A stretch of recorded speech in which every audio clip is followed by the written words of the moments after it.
It's all in Like it. code, and I have no idea what any of it means. Well, at least y'all listeners maybe don't have any idea what it means. But T115C. I think I got that one. yeah, I think I got that one. they Okay. had a game today. Let's dig into it. I want to try to get through, but they had a game today, and they did pretty well. I didn't watch it. Didn't care to watch it. Yeah, I didn't watch it all. I was just gonna look at the final score, and I was disappointed. And is that all we have to say? There? Well, my question is, what does it mean for Arsenal, if anything? It doesn't mean a whole lot for Arsenal.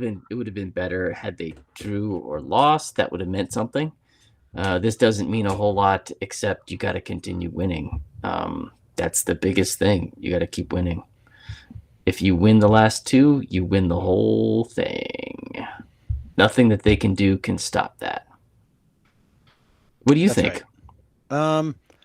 I think does it mean anything beyond that? Yeah, I just think it's interesting because this team has a history of these kinds of things potentially making a difference, and I don't know that that's going to be the case this time. It feels different this time. The lead up to this tilt a few weeks back in Manchester at the Etihad felt important, and it felt, I felt like they were affected. They, being the players, were affected. I think the manager and the staff were prepared. I think the players were affected and weren't ready. And after that, I think it took them a minute to get themselves back right. But I think they're right. I think they're playing some of the best football they've played. And so did it affect them? What's it mean for them, I guess, is that it is, who was it that said they are who we thought they were? The Saints guy. Oh, or was it the Vikings guy? Yeah, maybe. I'm with you. They are who we thought they were, right? So we thought they were going to win. They won. It doesn't mean much because they did what we thought they were going to do. Had they done something different. Now, the difference is maybe that they scored 3 goals. And so the goal difference is tight, right? I think they have the goal difference on us at this point. They're probably up a couple maybe at this stage. The goal difference is we have 42 plus 42. They have plus 43. So that's the difference, is that they needed to do that to get there. But we only need to win 1-0. Now we're going to have heart attacks if we only win 1-0. But it's not if we only win, it's if we win. So we just need to win, and it's the 3 points. And it doesn't matter if we score it in the first minute or the 99th minute. A 1-0 win is still going to get us 3 points. Yes, we need the 3 points in both of these matches. And that's all. Well, the magic number is 5. So we play on Monday, and they actually play on Tuesday because they play Saturday morning, I think, for us against it's the Chelsea FA Cup. in the FA Cup. Chelsea. So they have a quick turnaround. They're going to have to play probably most of their better players on Saturday, and then Sunday rest day, probably Monday light practice, Tuesday the next game, and it's against Bournemouth on the road. And Bournemouth are in 6th and need that win to make sure they have the best opportunity to get in Champions League, because if Aston Villa win Europa League, that's right, 6th place is going to get in the Champions League. So Bournemouth is going to put up a hell of a fight. Yeah, I think they're definitely going to be ready, and that manager is really, really smart. I do like that manager. He and Arteta are friends and from the same sort of hometown or same area. I find that fascinating because I think they're around the same age too. What does it mean? I mean, it just means that Arsenal have to win. That's all it means to me. I mean, it's it looked like a really boring scoreline. It looked like a boring match from all the commentary that I did have a second to read some things. not a fun game to watch or be part of. Arsenal, if Arsenal win on Monday, they'll be sitting on 82 points. Yes, that's right. If Manchester City drop 2 or 3 points, then they'll either be 77 or 78 with one game left, which means if they don't win on Tuesday, we win the title. Yes, so it's win on Monday to put the pressure firmly on their backs for Tuesday, coming off of who knows what happens in the FA Cup for them, because you know that FA Cup and lack of success there could have a knock-on effect for the following Tuesday for them. Or maybe one of their players gets hurt in the final. Well, I hope not. We wouldn't want that, but I mean, there's all these possibilities. I mean, look at what happened to Ben.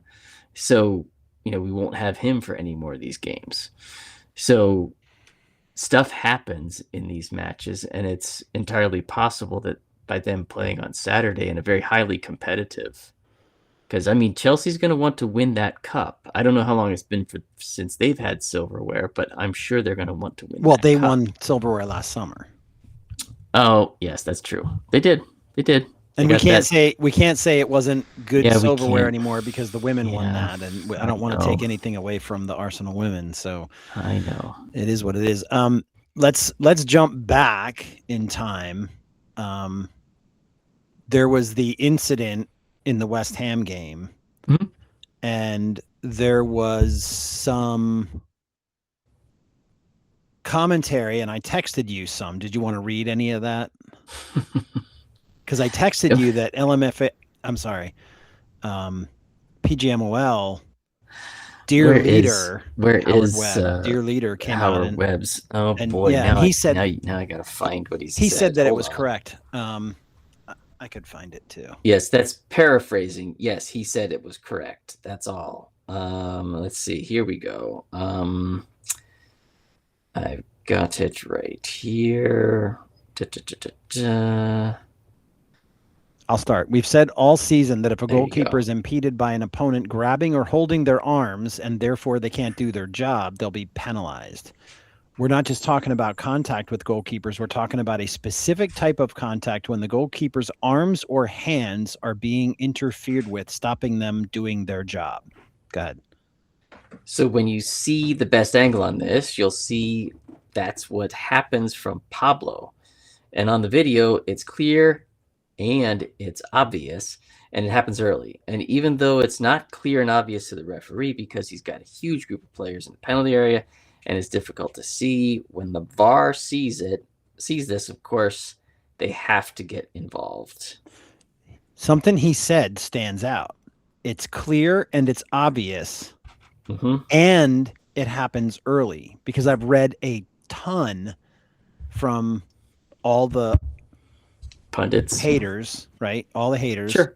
Yeah. And they're saying there were 5 fouls. How do you pick which foul counts and which foul doesn't? How do you count if a foul is 2 milliseconds before or after the other foul? How can you get them all lined up on 5 TVs and all of them to the millisecond lined up so that you can see exactly which ones happened first? But the point is, if it was Saliba grabbing a shirt, not Saliba, if it was Gabby grabbing a shirt, if it was Rice tangled with somebody and going down, if it was somebody over here, none of those plays affected whether that ball went in the net or not. And the one foul that did, or technically it was 2, the one foul that did was the jersey pull first because he couldn't jump, and the arm over. And I've read that, the arm over and that was just ancillary. It really didn't affect him because, they didn't really grab it. If you look at it in regular time, it's just a millisecond of time. But he literally, you can see his arm grabbing the wrist, the forearm. You can see his hand. Yeah, and in that case, the arm is clearly impeding him from extending his arms. I mean, it doesn't matter if he's grabbing or not. That arm is preventing Raya from extending his arms and catching the ball. Because remember, Raya did get at least one hand to that ball. He's fighting his way through it. And Raya demonstrated many, many times in this match that he was going to try to fight through everything that they threw at him because he knew that was coming, and he's been doing it all season. So anybody who's watching any football at all with Arsenal, they know that Raya is not one to fall over, one to take a foul, one to act. He is doing his darndest to get to that ball every single time. He's fighting through many people, and he's doing a really good job of it. This time, it was impossible. They've got him surrounded, and they've got his hands pinned, well, his arms pinned, essentially, so he can't extend them. Right. So, can't jump, can't extend your arms. What are you going to do? So I sent you that about Howard Webb, and you basically oh my gosh. Yeah, dang it. You had to send Howard Webb. Now what do I do? He said, I feel like I need a shower. Yeah, I'm so conflicted, not about what was said, but who said it, and that I agree with that with said person. So, dear leader, I know I couldn't even say his name. LMFAO. Yeah. This is hard, isn't it? Route 1 daily brief is an email I get every day, and sometimes I read it all the way through. Sometimes I skim it. Sometimes I miss it.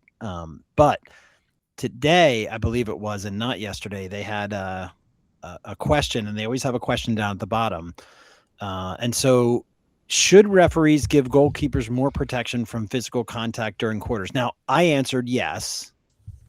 So if you look at it, you can see that it's got the check that I answered yes, but it was basically more than 2/3 saying yes, 30% saying no, and then some others, whatever other write-in means, but I don't know what people say. It does feel like a yes or no question, but my point is 2/3 is not insignificant. It's definitely what would you call it? A mandate.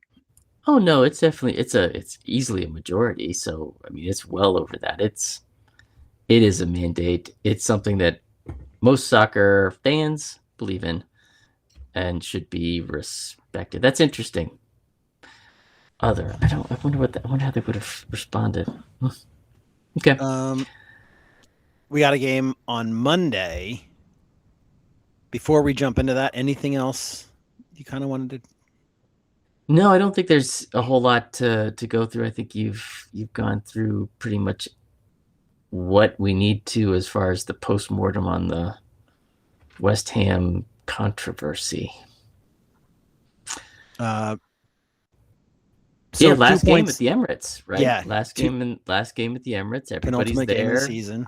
This is the lap of honor kind of stuff. I wonder if they'll even be able to do it. You always do that at the end of the season, last game of the season, regardless of where you sit in the table. It's always a lap of honor for the fans to say, "Hey, thank you, appreciate you guys." Yeah, at the very end of the game. Yeah, right. That's what happens, and I wonder if they'll do that. I mean, this is a Monday night. It's late. By the time this thing ends, it's going to be like 10 or 10:30 their time. That's going to be a hard thing to do. I don't know how they'll be able to do it. People traveled all the way there, expecting to be there on Sunday. We've talked about this. Other podcasters have talked about it. Expecting to be there on Sunday, booked their travel from either other countries. I mean, imagine if it was us. And we were like, we got tickets to the last game of the season, and lucky us, it could be the one that wins, right? We could win the title, and we're at the last game of the season coming from America, and our flight comes home on Tuesday morning early, and now we're up late on Monday, had to stay an extra day, even if our flight, say, was Monday early. Now we have to stay the extra day, rebook our flight, which probably costs more money. Like, it's just a mess. Yes, all of those things. It's a terrible mess. So anyway, but they're going to do it. They have to do it. The 20, 30 minutes of them walking around thanking fans. I'm with you. The fans are going to stick around for this. They're going to want to be there. Whatever happens on Tuesday morning for them is whatever happens, but they're going to be there. They're there for the game. They want to be there for the players. The players want to be there for the fans. It's going to be a real special evening for sure. Yeah. 2-point lead. So extend it to 5. We play Monday night, and then 115 will play T115C will play Tuesday night again, having just played on Saturday afternoon, evening. So it's basically what? To Sunday, to Monday, to Tuesday. So it's like less than 72 hours turnaround. And they have to play Tuesday because they're going to play on Sunday. When all of us play at 10 a.m. on Sunday. Sunday. All at the same time. So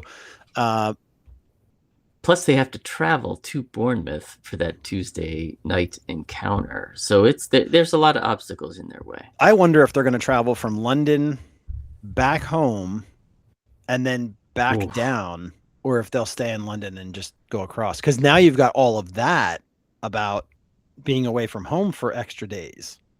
Yeah, could you imagine our perfect scenario for Team 115 is lose the FA Cup, they're traveling, they don't get to see family, and then they go to Bournemouth. You're gonna lose. That's like your perfect situation. That's the best 3 days all season. That's the best 3 days all season. Yeah. We haven't scored a lot of goals, but we've conceded almost none. 3 straight clean sheets. Now it's 18. So if he gets one of these 2 at the end, and he's already won the Golden Glove, Raya. That's right. That's already done. Done deal. Won the Golden Glove from that last game. But we talked last time out about the record being 24-25, but he could have 20. Crazy. But if he gets one more out of those 2 clean sheet, that's half the season of clean sheets. That's incredible. It's amazing for this club, and yeah, it's very, very special. And the team is peaking at the right time, I think. And I think there was a lot of this stress about the game and I can't remember if we just talked about this or in warm up, but the game up in Manchester at the Etihad was stressful. But oh gosh, that was real I think stressful, that the lead up. The Hungary game, the game in Budapest against PSG on the 30th, is not looming in the way that game did. I think that the Champions League final is a very different feel, and there's a full week between each of these games now. Yes, it's very similar to how last year's Arsenal women, they played their last game, their last regular season league game, and then they waited a whole week to go play. And that was the Champions League at that point. How I viewed it for them was kind of, this is the cherry on the sundae. I mean, it was a great run in the Champions League. It's going to be the same thing here. I mean, this is the we've had all of the sundae. Now we're going to get ourselves to the whipped cream part, the tasty part of the sundae. Hopefully. Is there a tastier part of the sundae? I don't know. So for us, out is Ben White. He's out for the rest of the season. MCL injury. Yeah. Calafiori was. I don't think he's actually. Going on there. I don't know if you. I mean, what do you think? I think he was protecting him. Yeah, I think he's. I don't even know if he's protecting him. I think he's protecting himself from the mistake he made. Right. He's making the correction at halftime to bring on Mascara and claiming that Ricky is hurt because, that's very believable, isn't it? Ricky gets hurt quite a bit, so it's not out of the realm of possibility. It is believable. I don't think he was. Neither do I. We'll see. Oh, you changed it. All right, we'll get there. Yeah, we didn't. You convinced me of something, and then you changed yours, and now I'm stuck. I'm changing that because I am. While we're talking, I'm changing that because I wanted that at the beginning, and you Okay. convinced me to go the other way. I know. So we also have Marino out. of course, and I know he's working really hard to get back, and it would be great to see him How play fascinating would that be? Yeah. 5 or 10 minutes at the end of this game if he can just go out and kind of hobble around, just get some movement under his legs. The thing is, we still have other guys that need minutes too coming back. Sure, so I would really like to see Timber if he's available to get. I would love to 15, see Timber 20 minutes. I'd love to see him get an hour, but I don't think that's happening. Yeah, I would like to see. I don't know that coming back from an injury, it's going to be smart to give him that would be dumb. I think 30 minutes is even a lot. I think you give him 15 or 20 minutes if he's healthy enough. And then I think you give him either the second half next week, or you start him next week and give him 55, 60. So that we know if he's available because it's the last game of the season, we know if he's available for the Champions League final, which I hope he is, because we could really use him defensively. In that final, I don't even want to think about that final without him. But that final to me is so far away. Mm-hmm. I can't even see the final right now. So who we do have: Raya, Saliba, Gabby, Hincapi. Yay! He's not in there. Mascara, MLS, Rice, Odegaard, Eze, Norgard, Zubamendi, Saka, Gyökeres, Trossard, Martinelli, Madueke, Havertz. I mean, that is about as full a squad as we've had since the beginning of the year. Yes. Yeah, I mean, we're missing, not listed there, as I said, was Ricky, and I think he'll be available. Not listed there is Max. True. Did we mention Max? Yeah. No, Max we didn't mention Max. Mm-hmm. And then of course the injured Marino, the injured White, and whether or not we have Timber. So we'll see. I think we're going to have Raya, Mascara, Willie Gabby. You convinced me to put Ricky in there, but I thought initially, and I did, that it was going to be Hincapié. And then I looked again, and you had the same. But anyway, Odegaard, Rice, MLS in the midfield, Tross, Kai, and Saka. Yeah, I think it's a Havertz game. Gyökeres has been really, really good these last handful of games, and would love to see him continue that kind of play. But this is going to be a Havertz game because it's all about these really teeny tiny spaces, because Burnley's going to want to make it.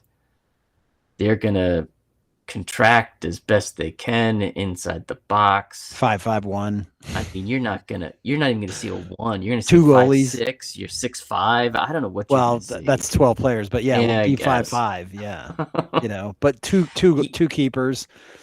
Yeah, they're gonna get as many people as they can out on the pitch and inside their 18-yard box.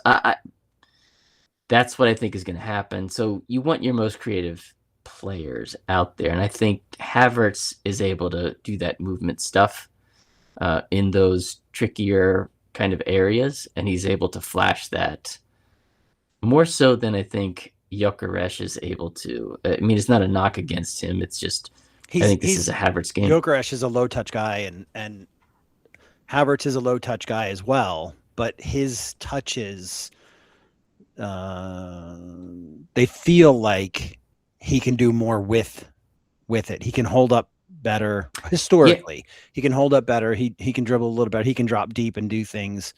He doesn't generally do the runs, and so I wonder if we're going to be able to get out if they somehow pin us in, which I don't expect. But well, I'd be surprised at that. But I mean, I never say never.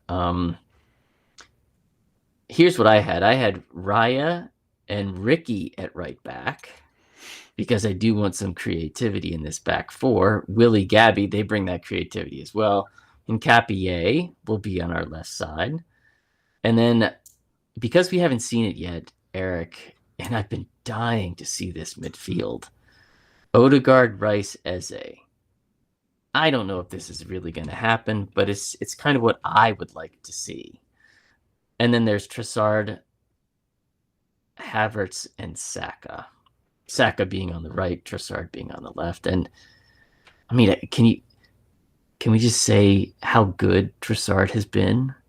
He's back. And what happened? Was it for him? Was it just flipping a switch? Because it seemed like it was to me. That's what it seems like. I mean, these last 3 games, he flipped a switch, and all of a sudden he's playing 90 minutes. I think he's healthy. The thing is when you're not healthy, Matt. Think about.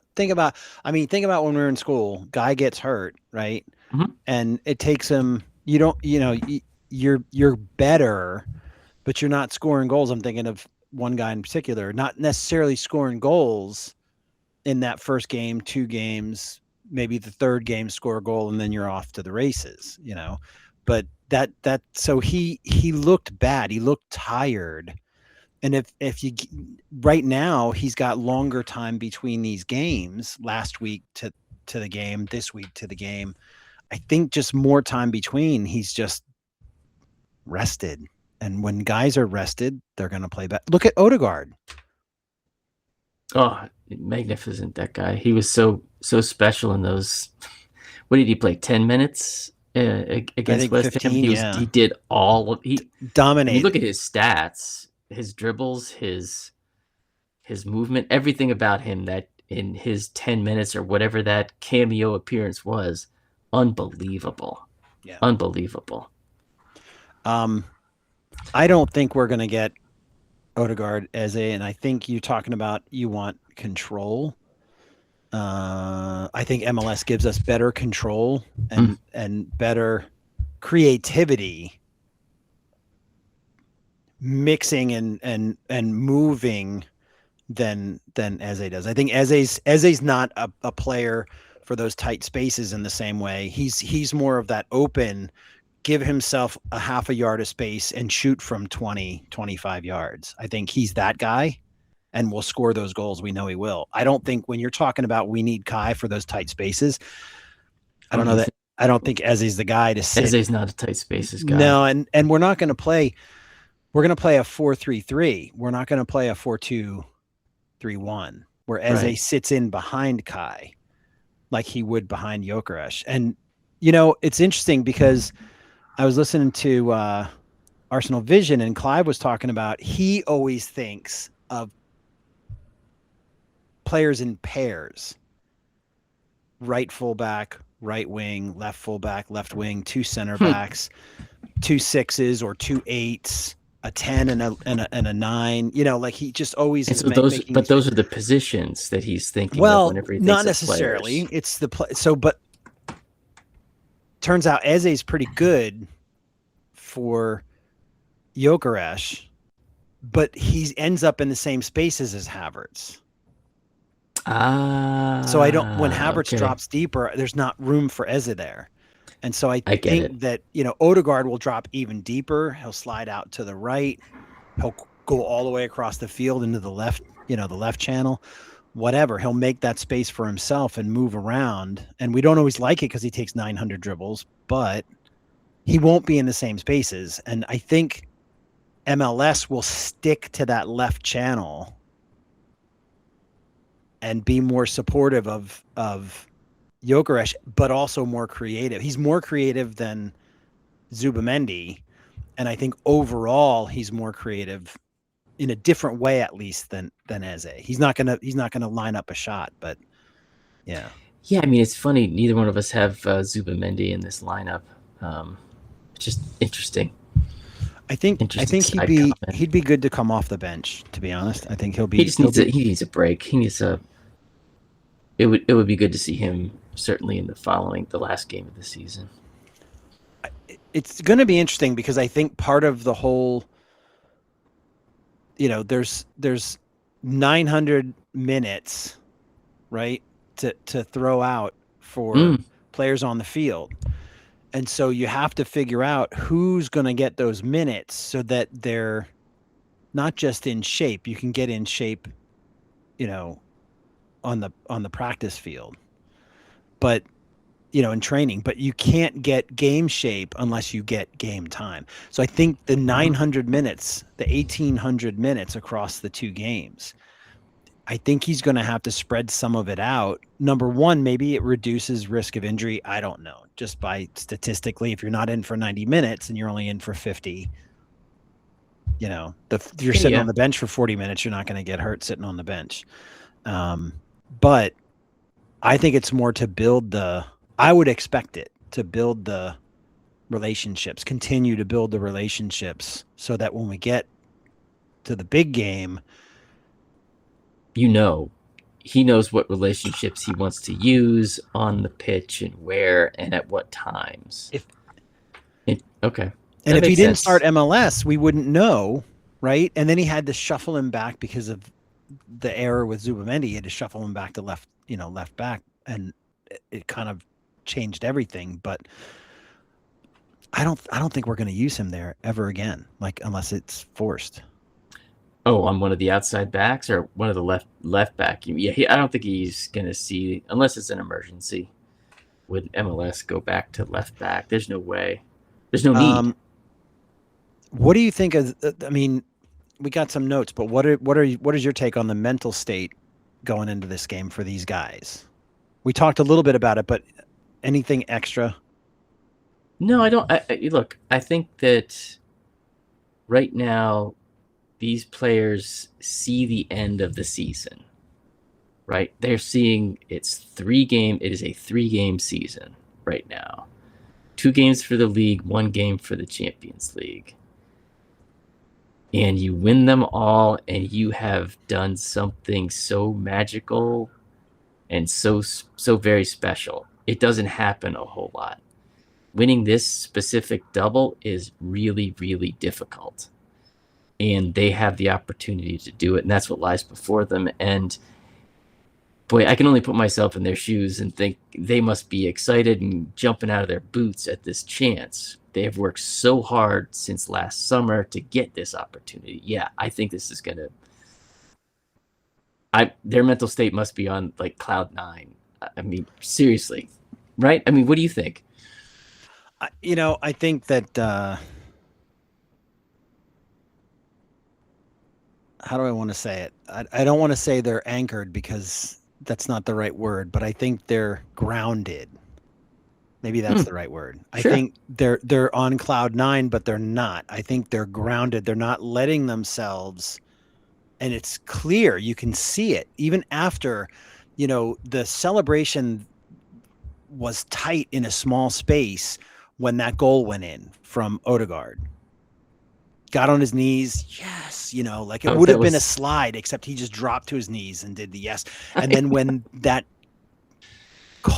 goal call got turned around by VAR, he did the 3, threw his fist out 3 times, right? Like the Klopp celebration, because it meant 2 more points. It meant that we keep that 5-point lead.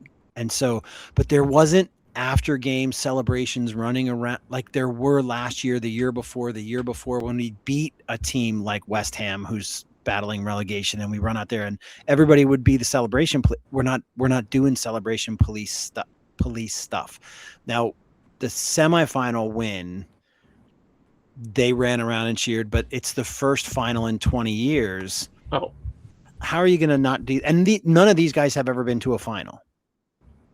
So how are you not going to celebrate that? And celebration police, this thing about go back to the locker room and fuck off, all the way off. Seriously. Yeah, I think it's, look, I think a lot of the fans and pundits that say, hey, you shouldn't celebrate are absolutely crazy, because I think you celebrate every single thing that has happened, because scoring a goal is a miracle. You've played this game. I've played this game. Scoring a goal, so many good things have to happen in order to score a goal. Yeah, somebody has to get fouled so you get a penalty kick. Well, come on now. That's not okay. Moving on. But yeah, so many good things have to happen in order to score a goal, timing, all of that stuff. And it's a joyful game. And I think that's sort of where I would put their, to kind of come back to their mental state. They've got to be excited, ready for this. And anybody that tries to take away that excitement from them should just, go home. We don't need you out there trying to take up clicks in space. This is a time for Arsenal fans to be ready. 3 more games. Burnley, I was looking at Ward-Prowse. I don't know that he's their best player. He's only got 1 assist since he's come over to them. I have to look up why he was suspended for so long. I wasn't paying attention to that. But anyway, they've won in the, I don't know, whatever it is, 1, 2, 3, 4, 5, 6, 7, 8, 9, 10, 11 games that he's played for Burnley. They've won 1 and they've drawn 3, and they've not scored a lot of goals. So. Yeah, I mean, I remember the reverse fixture earlier this year, and Gyökeres, I believe, had a goal in this match, and it was, he had been struggling up until this point. I'm not even sure if he had a goal on his ledger at that stage. And I remember Arsenal taking a commanding 2-0 lead and thought we'd coast. I think you and I were going to do a live broadcast of the commentary play-by-play of the match, right? And that didn't go so hot. But well, maybe now we figured this out. Maybe now that we've got this, maybe we could. Maybe we could do that again. Yeah, they just drew Aston Villa, which says something, but I don't know how much it says about them and how much it says about Villa in the pre and post for the the European competition. And I watched that game and and what'd you think? I mean, I thought they played well, but I thought that there were some unusual scenarios that Villa let them have. I can't remember exactly how the goals were scored. I feel like one of them might have been a slide through pass and the guy got through, and I don't really recall, but I just remember thinking that those plays we're not going to give. Our defense is way better than the opportunities that Villa gave them. We're not going to give them those opportunities. I'm not saying they're going to get none, but I wouldn't be surprised if they had shots and no shots on goal in this game. Yeah, I think the thing that I guess I know most about Burnley is that one of their owners is JJ Watt. Oh yeah, that part and I think you remember. Was he the Steelers guy or was he the? He was not the Steelers. He was the Tennessee guy. Yeah, I don't know where he played. Houston is where he played. Yeah, Houston.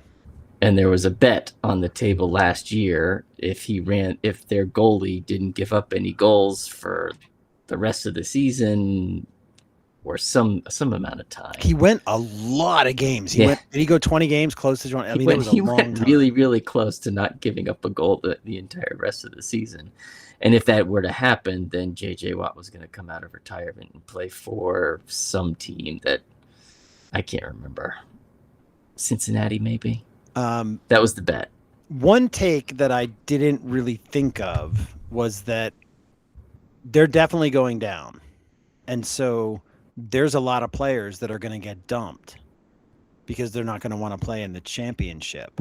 And so are they auditioning for a Premier League club or a club somewhere else in Europe in this game against Arsenal? And they're going to go balls out because they have to, because they're auditioning.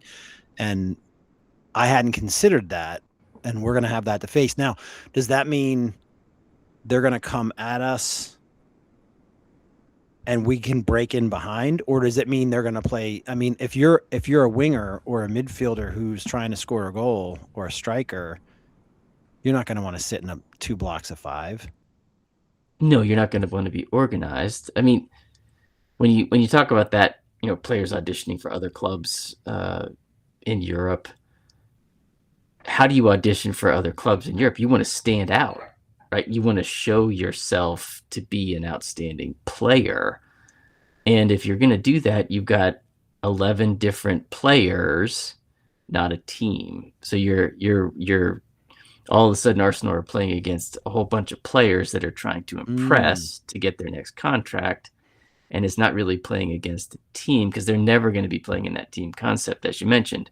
Why would you sit in a too low block sort of? How does that win you favor? Right, a to get you 6-4. another If you're sitting contract there in a somewhere 6-4 else? or a 5-4-1. Oh, he does. You're doing great. I'm gonna go sign you because you're able to stand there. You'll get a job with whoever got promoted. Yeah, you'll because be they right. need someone to sit in a low block that they know can do it in the Prem. That's exactly Arsenal it. have won their last 15 games at home against promoted sides. Yeah, let's make it that 16, right? Don't you think? That'd be sweet. Anything else? No, I don't think I have anything else for this preview. IFAB.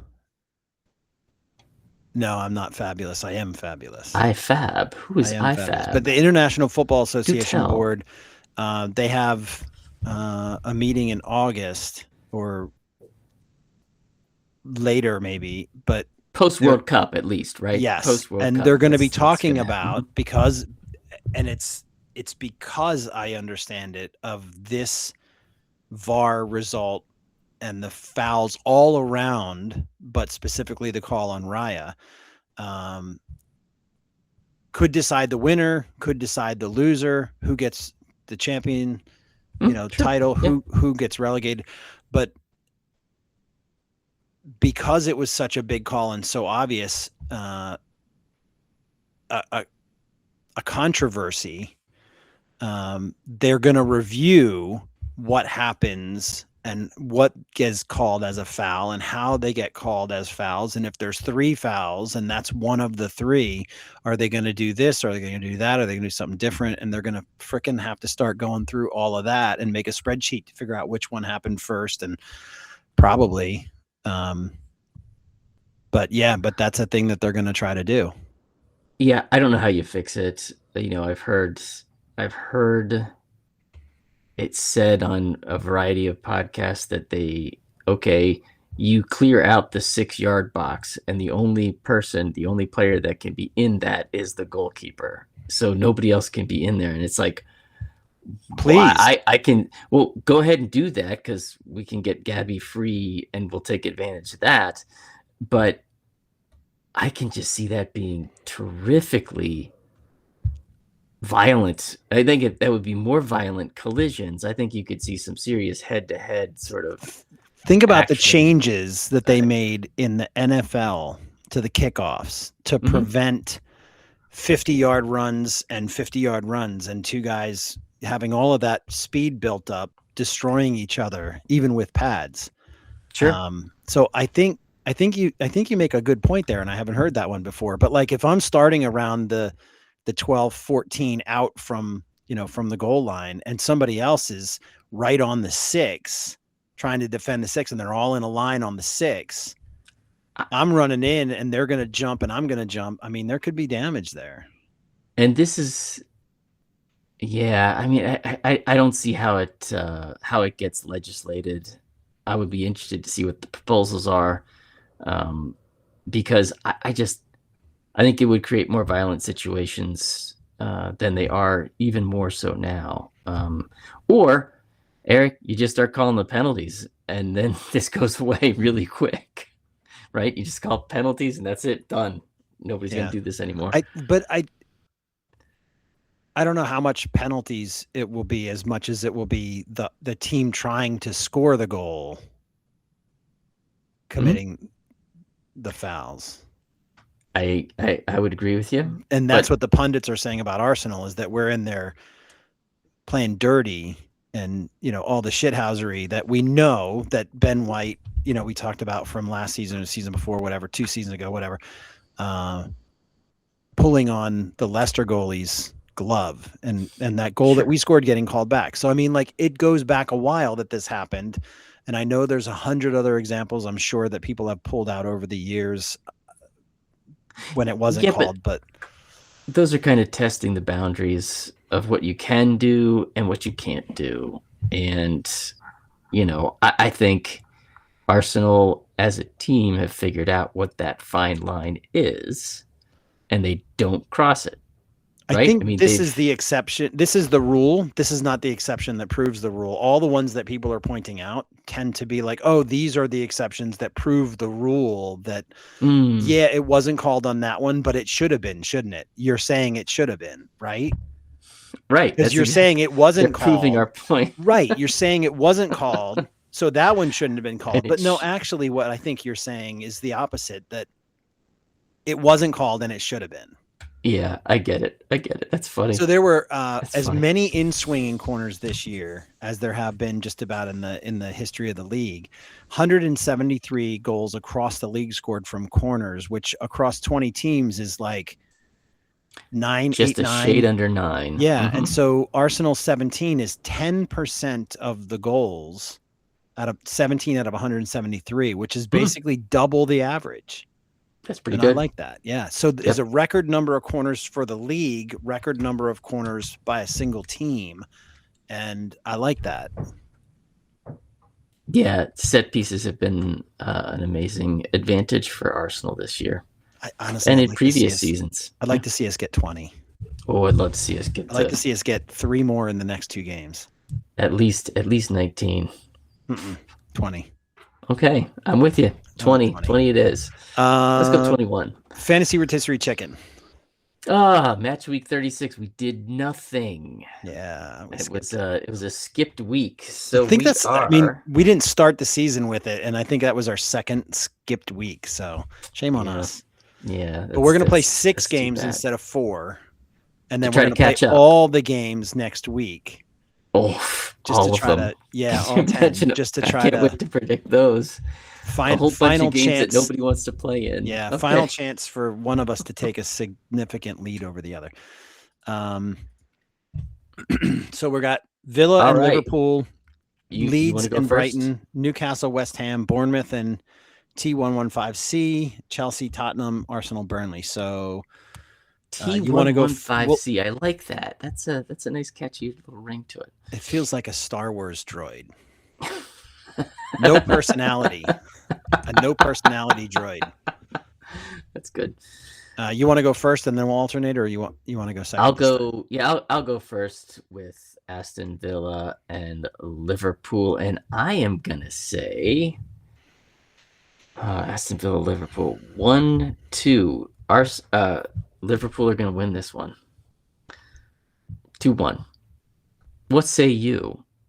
I'm counting on the Emery curse to kick in. I'm going to go 2-2. Tie. You're going to go tie 2-2. Leeds, Brighton. Brighton need this game, and I think they're going to win it. 6th, 7th.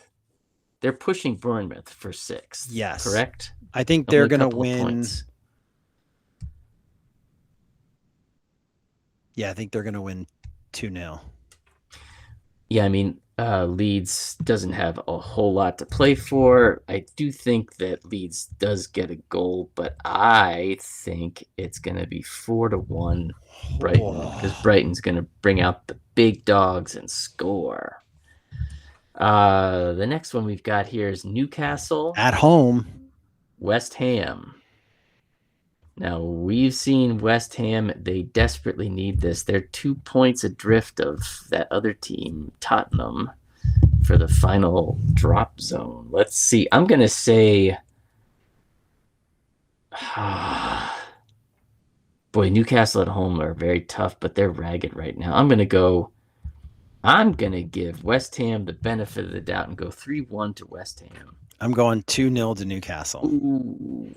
Breaking all kinds of hearts there. I like that we've got opposite here. Yeah. Bournemouth T115. It's at Bournemouth. I can't recall how well they do at home, but I feel like they do better. They played us tough, and they need this, because if what we both think Brighton do, it's really going to put a lot of pressure on them. I think it's going to be a 2-2. Yeah, I'm gonna go very similar to that, Eric. I am gonna say it's 1-1. If I can get my cursor in the right place, I'm gonna say it's 1-1. 1-1. It's gonna be a draw, and The world celebrates. Next up is Chelsea and Tottenham.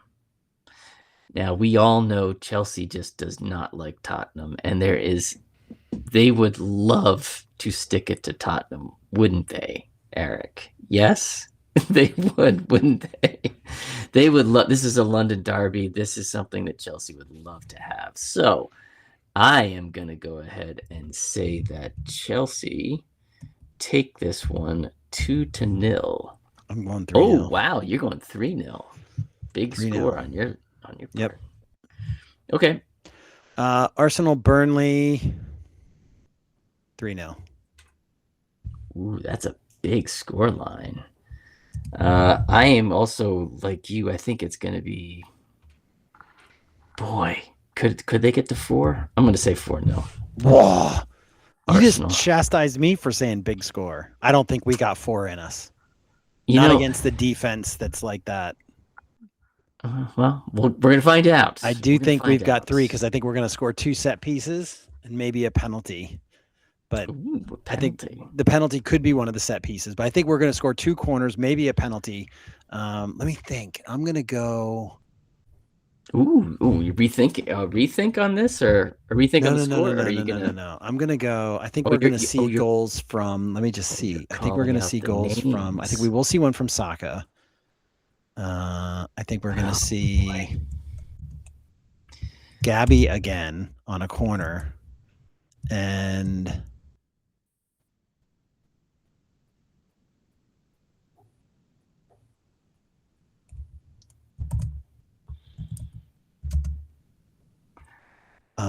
I think Odegaard. That one might be a penalty kick. Boy, wouldn't it be nice to have Odegaard? That would be a nice bookend, wouldn't it? It would be nice to see him score. So I'll go ahead and say Kai, Eze, Hincapié, yay, and Odegaard. That's crazy. Hincapié. Yeah, has he scored yet? Yes, he has. He scored in that dreaded Wolves game to put them up 2-1 at that point, or 2-0 maybe. He put them up. They were ahead at that stage. Yeah. Okay, that's it. I can't believe we got 50 minutes out of this, but it is what it is. So true. If we're right, and if everything Bournemouth breaks this way, and hold City to share the points, and we end up beating Burnley the night before, that's it.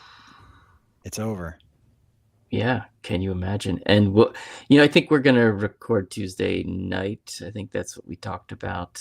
After 115 T115C. Do want to do that after, because we may not even be able to watch the game live on Monday.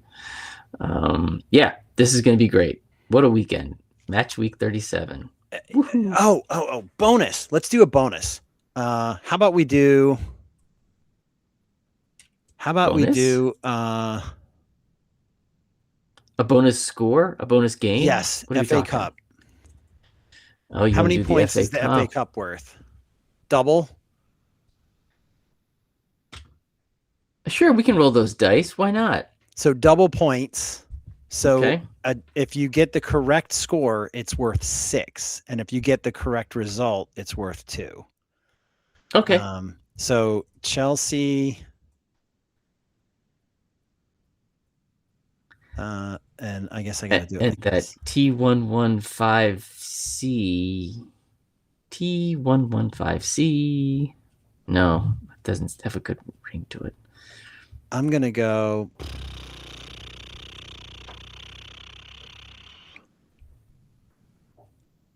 3-2 Chelsea. You are gonna go Chelsea. So Chelsea's first in our. Okay, got it. For me, I am gonna go. Let's go 2-2. Ooh, it goes to penalties because I want them to play 120 minutes plus. Of course you do. Right? I want them to play as long as they possibly can. And in the penalty round, it goes 6-5 Chelsea. Wow. How's that? Now, if it's a draw, there's no way. If it goes to penalties, it's a draw, here, let me ask you this: if it's a draw and regardless of score, but Chelsea win 6-5, do you get the double even if it wasn't 2-2? And what if it goes 6-5 but Chelsea win 5-4? If it's a 2-2 score and Chelsea win 5-4 on pens, do you still get the 6 points? This does introduce a real big complication, doesn't it? It does. It has to get to. For you to get 6, now you have to get 4 numbers. Get it perfect. It has to be perfect. Sure, I'm sticking with it. All right. I'm sticking with it. I'm you got a feeling. You got a feeling. Be perfect. Yeah. Well, mainly I just want him to play 120 minutes. I know that puts Chelsea at a bit of a compromised position when they play Tottenham, but I don't really care. There's a quote about compromised positions. How does it go? Like in the back seat of a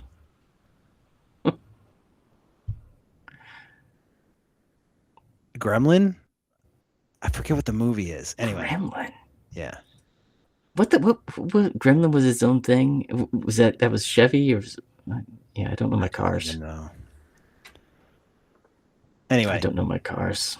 Yep. This was fun. It was fun. Hardly anything to talk about, but boy, we did a lot with rotisserie chicken. This is going to be fun. I'm up 45-42, and there's a lot of points to be had here. So you could end up with 3, 6, 9, 12, 15, 18, 24 points potentially. Okay, so we've both picked the scoring, the Arsenal players that are going to score these goals, right? Oh, you want to do bonuses? Extra? Do we do extra for bonus for point for each goal scored? Bonus point for each correct goal scored. Sure. Correct. Sure. Okay. Bonus point for that. That sounds good to me. All right. Super. All right. Good to see your face. Good to see you. Oh, hey, by the way, you guys, Stateside Gooners at Stateside Gooners on Blue Sky, at Stateside Gooners on Instagram at Stateside Gooners on Substack. We're doing videos, so if you haven't seen the videos, I'm putting them on YouTube and I'm putting them on Substack, and I'm gonna try to start getting them on Spotify as well. I don't have all the skills to do that on my own yet, but we're getting there. And do us a favor, share it with a friend and give us a review. A good one. Comments. We'd love to have comments. Yeah, but I want the comment to be a review. I heard another podcast say that, ask for reviews, and I loved it. And that's what we do, right? That's marketing 101. Help us out. Everybody says in music these days, when they're burgeoning musicians, listen to my song, my 30 seconds twice, because it will change my algorithm so that more people see it. So give us a good review. You don't have to listen to the pod twice, but give us a good review and it will help change our algorithm. More people will hear us. Thank you. And Matt, one more time, good to see your face. Good to see you. See ya.